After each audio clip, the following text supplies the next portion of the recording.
Si jamais tu t'es demandé pourquoi une femme peut soudainement perdre tout intérêt alors que tu n'as rien fait de mal, voici la vérité.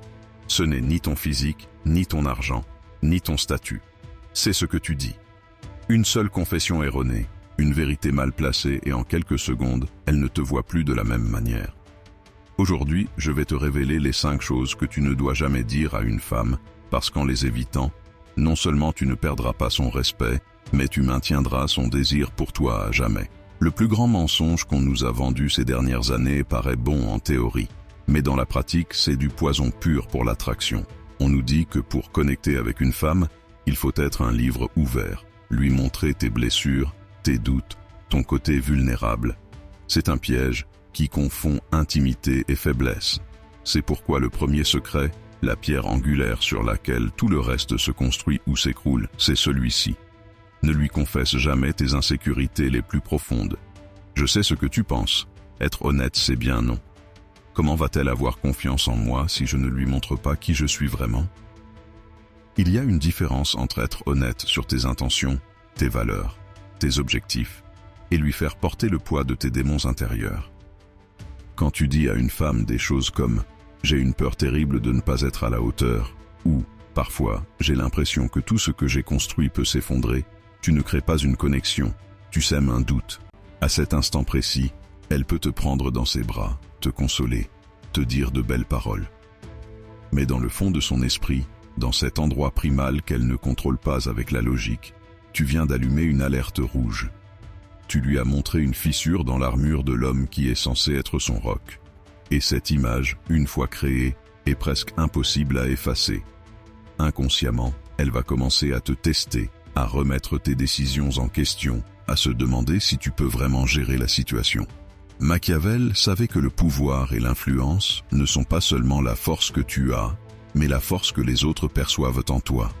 En lui livrant la carte de tes peurs les plus intimes, tu n'es pas authentique, tu renonces volontairement à ton pouvoir. Tu lui donnes à elle et au monde la permission de douter de toi. Cela ne signifie pas que tu deviens un robot sans émotion. Cela signifie que tu dois être sélectif et stratégique. Tes batailles internes, tes doutes existentiels, tu les combats en silence dans ton propre terrain d'entraînement. Tu les traites au sport, tu écris dans un journal pour leur donner forme, ou tu en discutes avec un mentor, un homme de confiance qui a vécu la même chose. Mais à elle, à la femme dont tu veux conserver le désir et le respect, tu montres le résultat de cette bataille, le calme, la décision, la certitude. Parlons maintenant de ton passé et de ta valeur tangible. C'est là que les femmes, avec une subtilité déconcertante, lancent leurs tests les plus aigus. Il y a 2 questions, 2 sujets apparemment innocents qui sont en réalité des pièges mortels. Ton passé avec d'autres femmes et ta situation financière. Cette question arrive tôt ou tard, généralement avec un petit sourire curieux. Et avec combien de femmes as-tu été? Attention, il n'y a pas de bonne réponse à cette question. C'est un labyrinthe conçu pour te perdre. Si tu dis un chiffre élevé, elle te catalogue comme un séducteur. Si tu dis un chiffre bas, elle commence à douter de ta valeur. Dans les 2 cas, tu as perdu. La vérité, c'est qu'elle ne se soucie pas du nombre. Ce qui l'intéresse, c'est de voir comment tu réponds à la pression de sa question. Veut-elle tester ton cadre, ta sécurité? Est-ce que tu deviens nerveux? Est-ce que tu te justifies? Ou est-ce que tu restes maître de toi, maître de la situation? Le coup de maître n'est pas de mentir, c'est de dévier avec élégance. Une réponse comme « J'ai eu assez d'expérience pour savoir exactement ce que je cherche ». Projette de l'expérience et des standards élevés. Une réponse plus directe comme « Mon passé ne définit pas notre futur », établit un cadre de sérieux. Les 2 sont valides, mais la clé est de jamais donner un chiffre. Cela nous amène directement au 2e champ de mine. L'argent. Que fais-tu dans la vie? Tu t'en sors bien?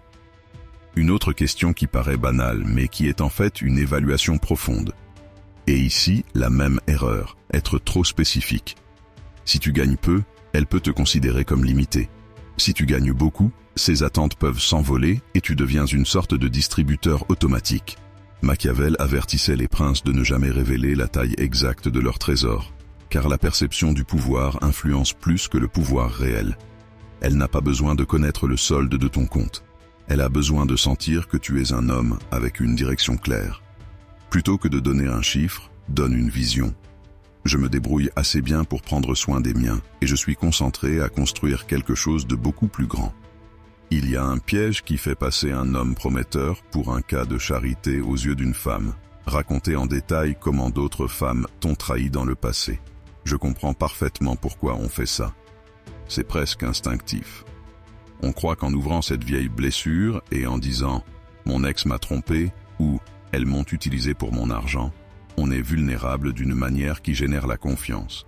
On pense qu'elle verra notre honnêteté, qu'elle ressentira de l'empathie et qu'elle se dira « je ne suis pas comme elle. Moi, je ne lui ferai jamais ça ». C'est une logique qui semble sensée en surface, mais c'est une des pires stratégies que tu puisses adopter. Tu lui remets ton pouvoir sur un plateau d'argent. La compassion qu'elle pourrait ressentir à ce moment est fugace, mais le doute que tu plantes est permanent. Dans le tribunal de l'attraction, tu ne te présentes pas comme un survivant honorable, tu te présentes comme une victime. Et dans le code génétique d'une femme, l'attirance pour la victimisation est pratiquement nulle.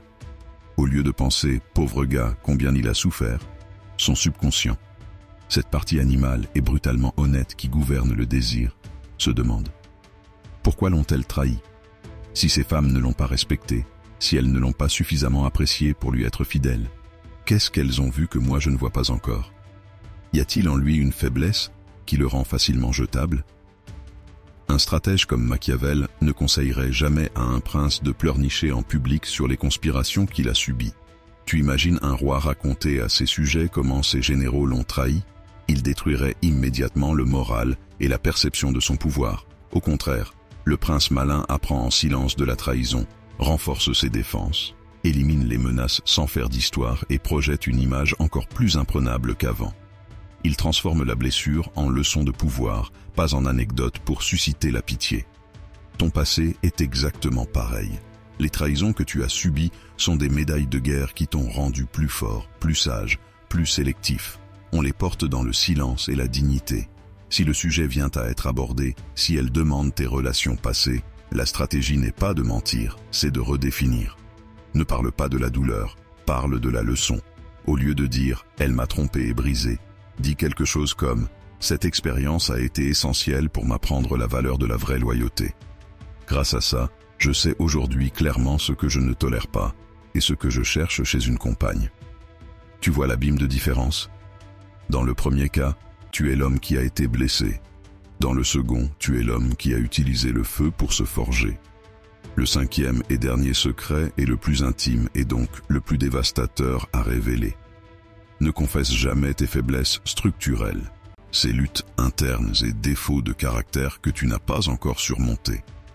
Je ne parle pas d'avoir une mauvaise journée. Je parle de ces vérités brutes qui te définissent dans ton état actuel. Des phrases comme « il me manque de la discipline »,« je commence toujours des choses sans jamais les finir »,« je ne peux pas me contrôler avec la nourriture ou l'alcool »,« je suis trop paresseux pour poursuivre mes objectifs » ou « j'ai l'impression de ne pas contrôler ma propre vie ». Ce ne sont pas des confessions de vulnérabilité, ce sont des admissions d'impuissance. L'envie de partager ça vient d'un lieu compréhensible. Tu cherches l'absolution. Tu veux qu'elle te dise « ne t'inquiète pas, je t'aime comme tu es », que tu la fasses devenir ton allié dans ta guerre contre toi-même. Mais en faisant cela, tu commets une erreur fatale, confondre son rôle. Elle est ta femme, ta compagne, ton amante. Elle n'est pas ta thérapeute, ni ton coach, et certainement pas ta mère. Au moment précis où tu lui livres la carte de tes failles non résolues, la dynamique de pouvoir implose. Elle pourrait instinctivement, pour te protéger, prendre un rôle de soignante. Elle commencera à t'aider, à te surveiller, à te demander si tu es allé à la salle de sport, si tu as contrôlé tes dépenses. Et même si ses intentions sont bonnes, tu viens d'assassiner la polarité sexuelle. Tu as cessé d'être l'homme qui la guide et la protège pour devenir un projet, un enfant de plus à diriger. Une femme peut ressentir un amour profond pour son fils, mais elle ne ressentira jamais de désir sexuel pour lui.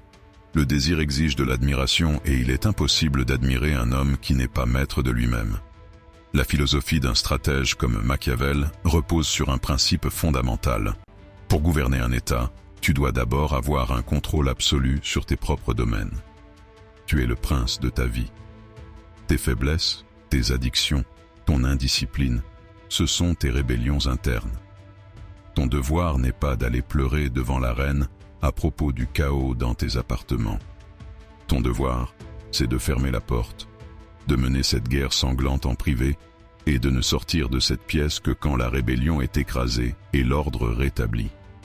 Le travail se fait dans l'ombre pour que les résultats brillent à la lumière. Tu ne dis pas « j'essaie d'arrêter de procrastiner ». Un jour, elle remarque que ton business grandit, que tu te lèves plus tôt, que tu respectes ta parole.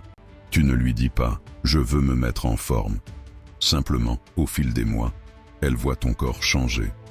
Les actions sont le seul langage du véritable pouvoir. Le respect ne se demande pas. Il s'impose par l'exemple silencieux de la maîtrise de soi. Une cicatrice est une histoire de victoire. Une blessure ouverte est un signe de faiblesse actuelle. Apprends à faire la différence entre les deux.